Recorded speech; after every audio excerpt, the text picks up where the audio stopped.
Hey guys, what's up? So last week, as you may have seen, I made a bunch of Italian dishes trying to recreate some of the best food that I ate when I was in Italy, just as my own little way of traveling from my kitchen, I guess. This week I've decided I'm gonna try and make some Greek food.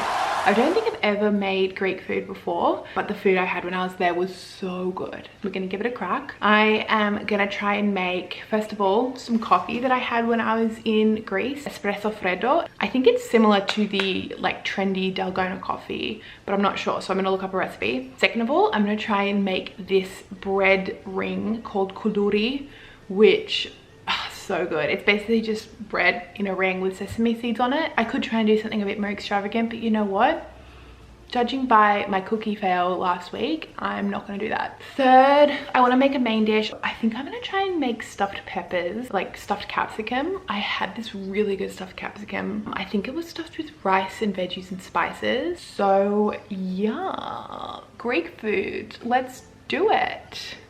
Okay, coffee time. Freddo espresso is essentially just an iced coffee. They just get 2 shots of espresso and then they blend it in kind of like a milkshake frother, sometimes with some sugar, and then they pour it over ice, and they're so good. I had like 3 of these a day when I was in Greece, probably because it was like 35 degrees and I wanted to cool down, but they also taste incredible. So I want to try and recreate it and make my own. I'm gonna try and shake it up in this handy cocktail shaker that I literally haven't used for 10 years. The problem is I can't find the top of it, so I need to find a way to cover up the thing so that when I shake it, the coffee doesn't just go everywhere. I don't actually have any espresso, but I do have some cold brew that I made yesterday, so I'm just gonna use that. Okay, so while I was looking for the lid, I actually found another cocktail shaker. It might be a bit overkill to use this to make coffee, but I think it's better than trying and failing to put a lid on the other one. So we'll use this instead.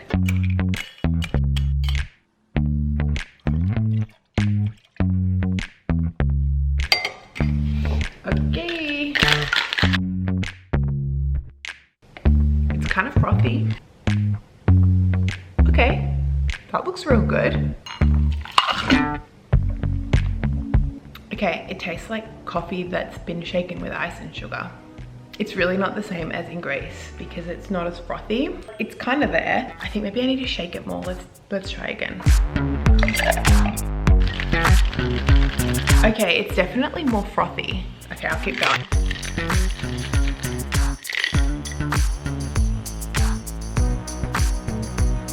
Can you hear that? Super frothy now. This is better. Okay, that is a lot closer actually. I think in Greece they put in a lot more sugar. I feel like this would be good with some like vanilla syrup or something. This is good. I like this. And it wasn't even that much work. Like, yes, I had to shake it for like a minute, but it's good. I'm really into this and I'm gonna be making this more. If you don't have an espresso machine at home, you can go out and buy an espresso, bring it home and shake it up. Or this is just ground coffee that I got from Coles that I steeped in cold water overnight to make cold brew. So you can just do that, easy. So I'm gonna call this one a success. And now let's make some food.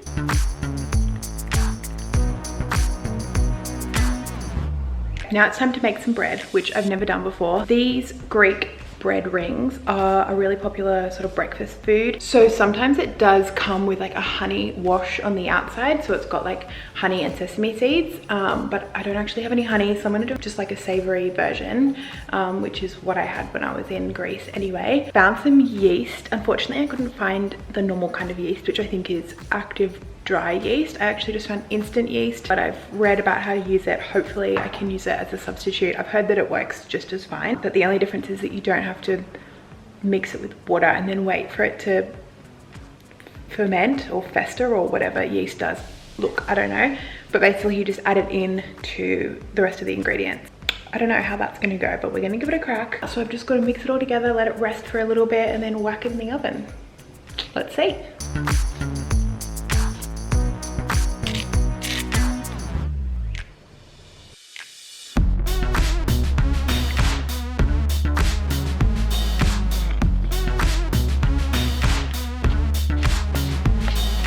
Okay, so this is when I wish that I had some sort of like KitchenAid or bread kneader because now I have to knead this by hand for like 10 minutes. I really don't want to do that. Here we go. So I'm gonna flour up my surfaces. I feel like I've seen people do this on cooking shows, so I assume this is what you do.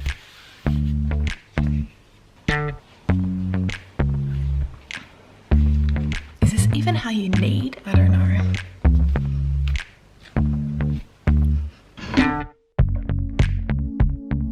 Okay, so I have kneaded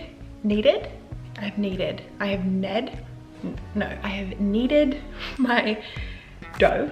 It's still like a little bit sticky, but a lot less than it was before. I kind of, as I was going, I sort of felt it feeling a lot better. Now I am just gonna put it into a bowl to rest for about 30 minutes. Also, whenever I'm cooking, I always listen to podcasts just to make it a bit more interesting. My favorite podcast at the moment is called Ologies. Each episode is about a different type of science. And coincidentally, the one that came out this week is about making bread. Perfect. Okay.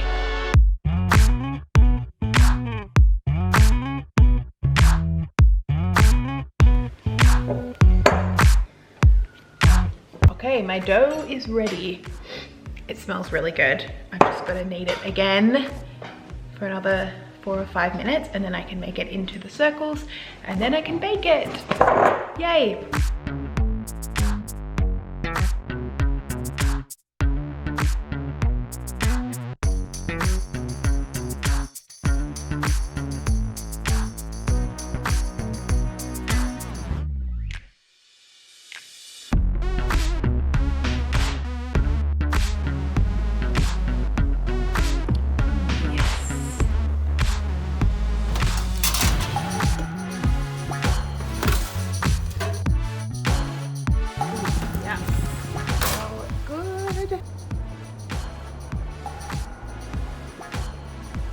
Okay, I am so happy with how these turned out.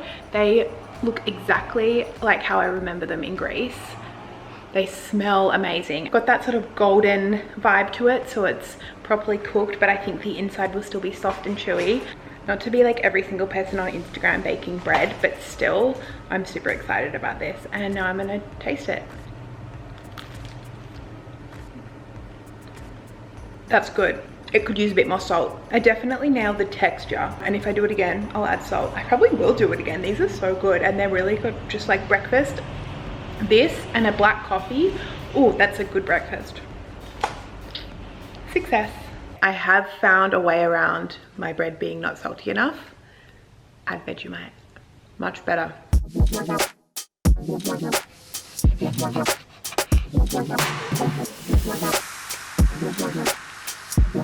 So when you're making stuffed capsicums, it's definitely better to use those really picturesque ones that just like look like an emoji and are perfectly proportioned and can stand up.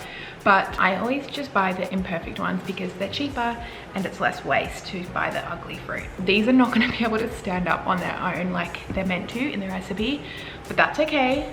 We still love ugly things.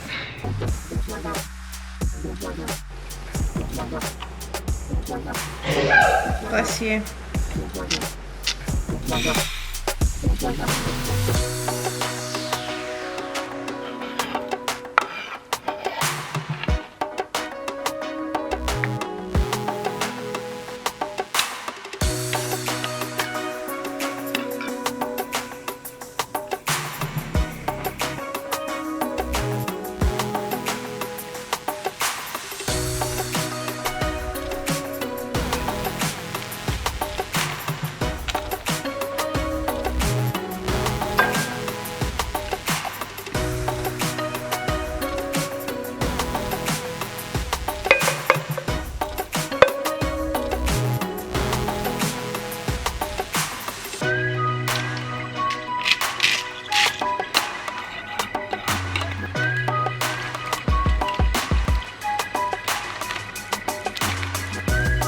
Where's your hat? Okay, found it.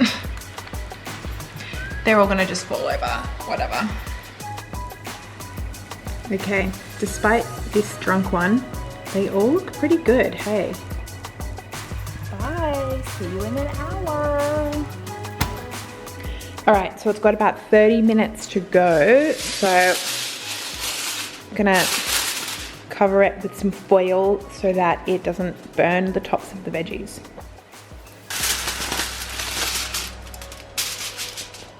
Oh man, that looks so good. They've been in the oven for an hour and a half and I've just taken them out and they actually look really good. Some of the rice is super crispy just because it wasn't covered by the roof of the tomato, the lid, the hat, whatever.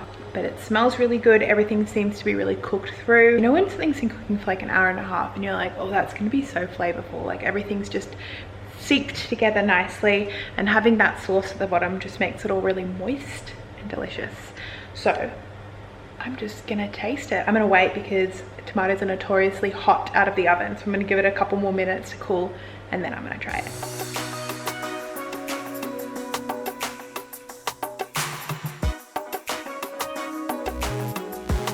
As soon as I cut into this, it's gonna ruin the beautiful structure, but ooh, it's looking good.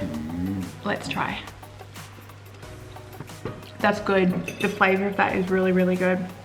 The ones that I had in Greece had way more oil. Like they were swimming in oil and it tasted real good. But if I'm cooking it myself, I definitely prefer to have less oil, more flavor. This is good. Having that mix of like the mint and the capers and the sultanas and the onion. Ooh. It is really annoying to cook though, to be honest. And I don't like anything that has to cook for like an hour and a half. That's annoying. But I like these a lot. Again, I'm impressed. Well done me.